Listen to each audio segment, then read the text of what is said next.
Welcome back to more AEW on TEW2020. We are here in the first week of April, finally making it to the show before our Spring Stampede Special Dynamite. Start off with our BTE, Jacksons do their stuff, the Dark Order do their stuff, then we get to the actual things where Orange Cassidy is walking backstage. The best friends, they're holding up posters, they have like those missing dog posters, but, instead of a dog, it's for Orange Cassidy. They're shocked to see when Orange Cassidy comes into view. They run over and they hug him. And they're glad to see that Orange Cassidy is back. And Orange just gives, his usual thumbs up from inside the hug, and when Trent and Chuck ask what happens, Cassidy just shrugs, like, I was just playing D&D. And then just kind of walks away. The best friends are like, sure, whatever. After this, Dallas Mantello is seen working out. And he's doing a pretty good job. Willie Mack and Will Hobbs join in soon after, and they're startled by a loud voice that starts shouting, and it's Scott Steiner. Steiner yells at Hobbs, and Mantello says that while they're impressive, they're not genetic freaks like Steiner is, and he grabs more weights, he places them at the ends of Hobbs and Mantello's barbells, he gets them to work out more. He turns to Willie Mack, he does this whole, this guy's fat thing. Grabs even more weights, comparative to Mantello and Hobbs, who are both pretty beefy guys. Gives a little bit more to Willie Mack, tells them to work out more, and he makes himself their coach, which Big Papa Pump is in AEW. This certainly won't go poorly at all. Anyways, moving on to Dark itself. First off, we have the Youth Tournament, where Nat Murphy defeats Trey. A bit of an upset in terms of the score, because Nat Murphy kinda sucks, honestly, but oh well. And this El Hijo del Vikingo defeats Mao in 7:39 with a 6:30. Then we have Chris Bay defeating the debuting Fuego del Sol. After this, Britt Baker says, we have the waiting room, where she says that it is Sting as her guest. But when the door opens, it's not Sting, but Garza Jr. who walks through. And throughout the entire segment, Garza is just spending the time flirting with Baker and with Regal. And then when Regal, or when either of them are like, hey, we're supposed to have Sting as our guest, Garza's just like, so anyways, what are you doing this weekend? So, he's just still being a sleaze while kind of ignoring any questions about where's Sting. And eventually he does leave. He kisses the hands of both Baker and Regal, and they're both, they're a bit embarrassed by it. Garza, he's a pretty attractive man. And they're like, oh my. So, maybe new recruits to the Rose Garden? Who knows? After this, Sean Spears defeats a debuting Tehuti Miles. Riho and Big Swole in their tag match that they promised last week defeat Nancy Bouchard and Diamante. Killer Kelly defeats Yuka Sakazaki. Nyla Rose defeats Serena Deeb. Adam Page defeats Willie Mack. They have great chemistry. And to end off, El Hijo del Vikingo is our winner of the Youth Tournament, and will have a match at Spring Stampede against Pac for the TNT Championship, and they have great chemistry together.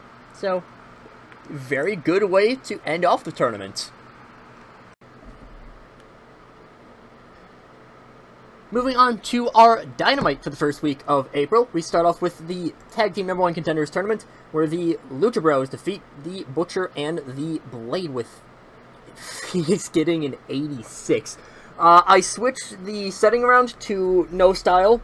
That is something I should just note right away.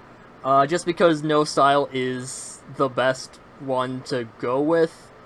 And I feel like it fits AEW's style of the matches being really, the matches are really what matters. So, Phoenix getting an 86, that makes sense. I feel like with the style that we had, which was Wrestling Nerd Nirvana, I'm guessing that would still, it would still be good, probably around a 70-some, but Phoenix with an 86, fantastic work.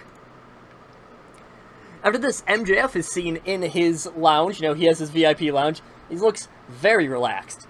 He says, I've had people ask me for the past week what my plan for Jungle Boy is. And honestly, My plan is to beat him. I don't need a plan for someone as unimportant as him. He can bring his pet dinosaur, whatever that Luchasaurus wants to call himself, and the little spider monkey, Marco, I think the name was.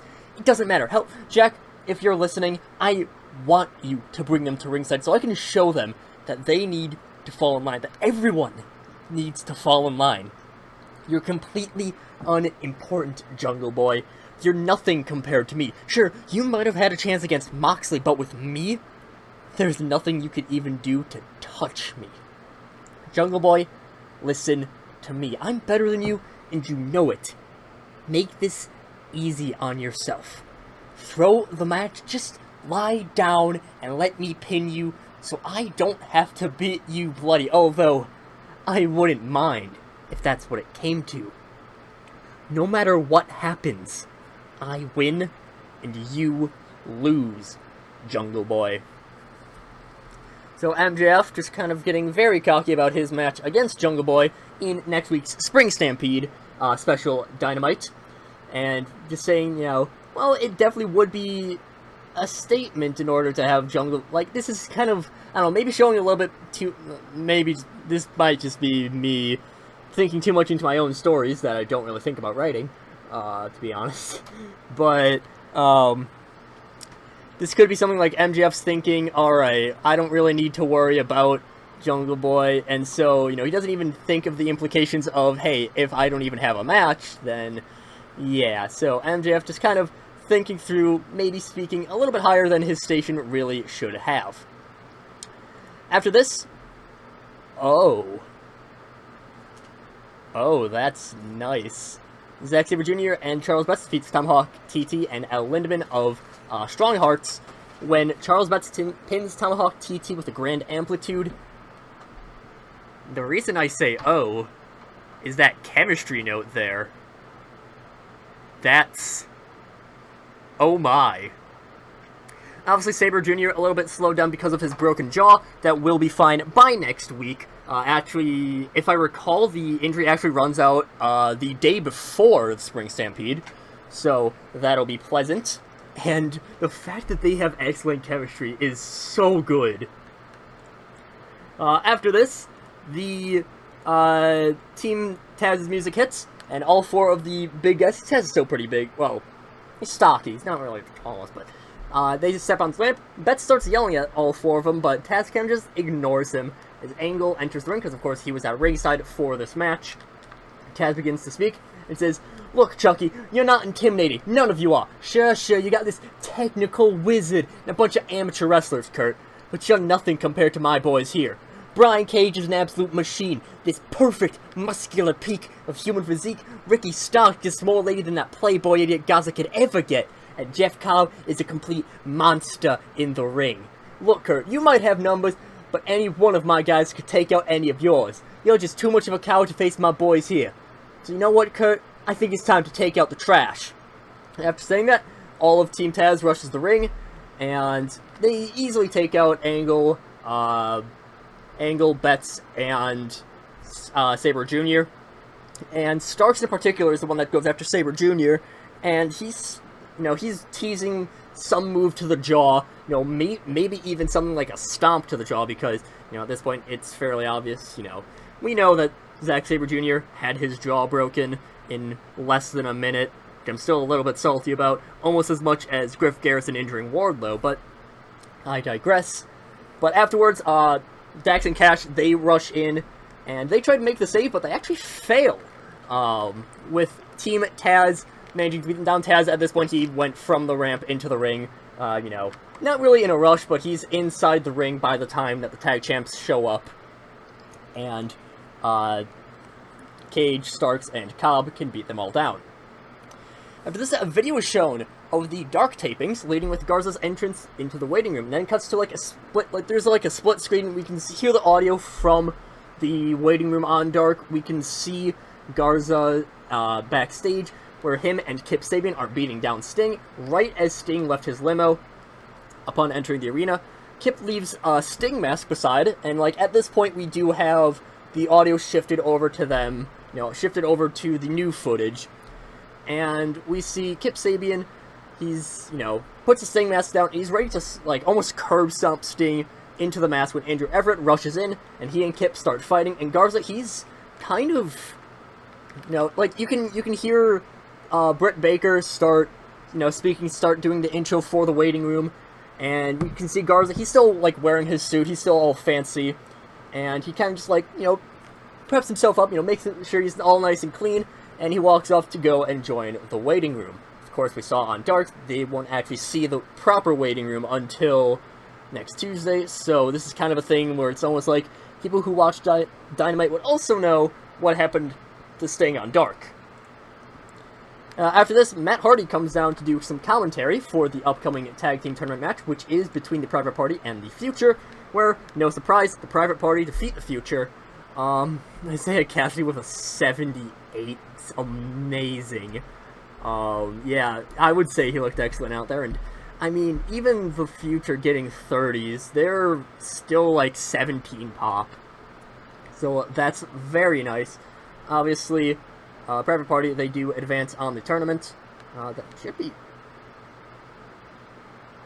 be part of the tournament. If it's not, I'll figure out exactly what happened.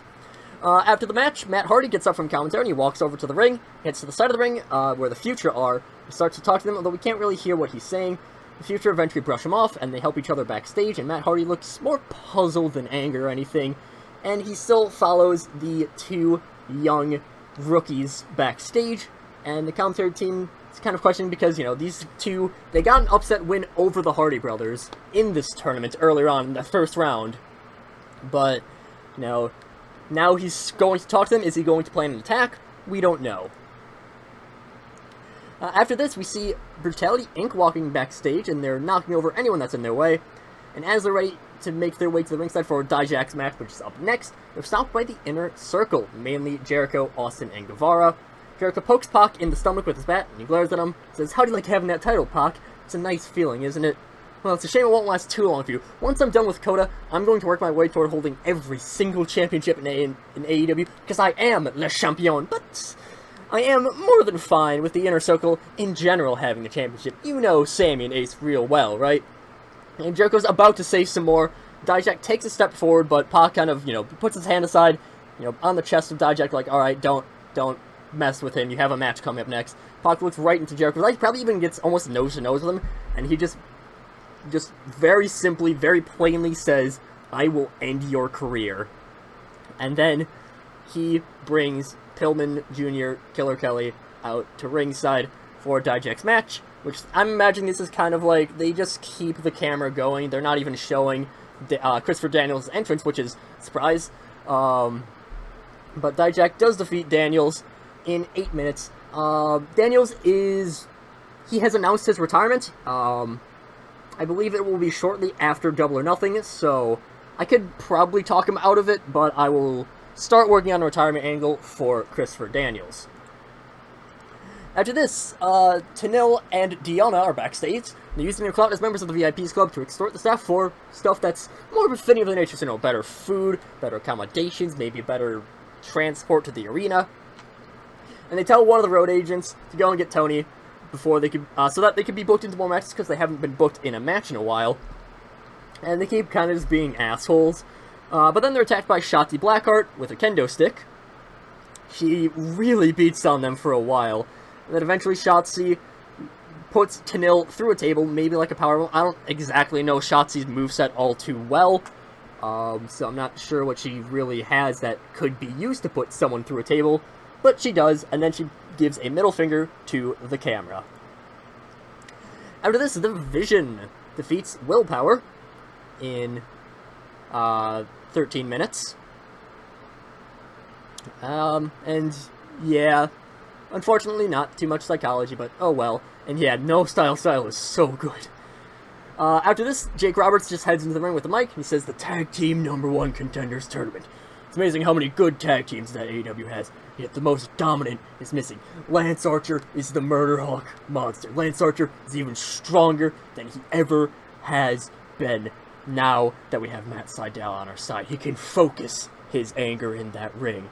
FTR, whoever the tag team champions are coming up, you all better watch out.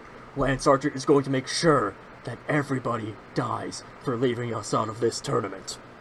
So just a very simple promo by Jake Roberts, saying, hey, Vision, we're still a tag team, we're still really good. I mean, Lance Archer scored an 84, which is astounding, but I digress. After this, we just kind of it was mainly to boost up the card, although we didn't really need it too much. Commentary's putting on the card. The reason I have El Hijo de Vikingo in there is just because he could use the pop rub. Again, he only has about 17 pop, or what is it? He has 17 pop, for most areas in America. He has like a 24 in the Southeast, so hopefully we can bring that up a little bit, even if it's artificially. He's not rated on anything, so don't worry about it. Then in our main event, very disappointing, Jungle Boy defeats Adam Page in just about 20 minutes. Very big win for Jungle Boy's momentum, but that's quickly shot down when the Private Party, who were at ringside for Page, they help Adam Page out of the ring, and the commentary seems to be signing off for the show. However, as Jungle Boy is celebrating, he's interrupted by Chris Bay delivering a drop kick, and Jungle Boy, he's laying on his back. MJF walks out. It's still probably Jungle Boy's music still playing. He has the suit on. He's very clearly not in proper attire for doing any physical activity. And then he kind of just steps on Jungle Boy's chest, that really arrogant pin that you see a lot of times. And he gives this very evil, very cocky smile as the show really goes off the air. 71, much nicer now that we're going to No Style Style. It's so many good matches. Just 84 from Lance Archer, 86 from Phoenix. I'm very excited to see how Spring Stampede will go, but that will be for the next week. So, we'll get there in, the next week.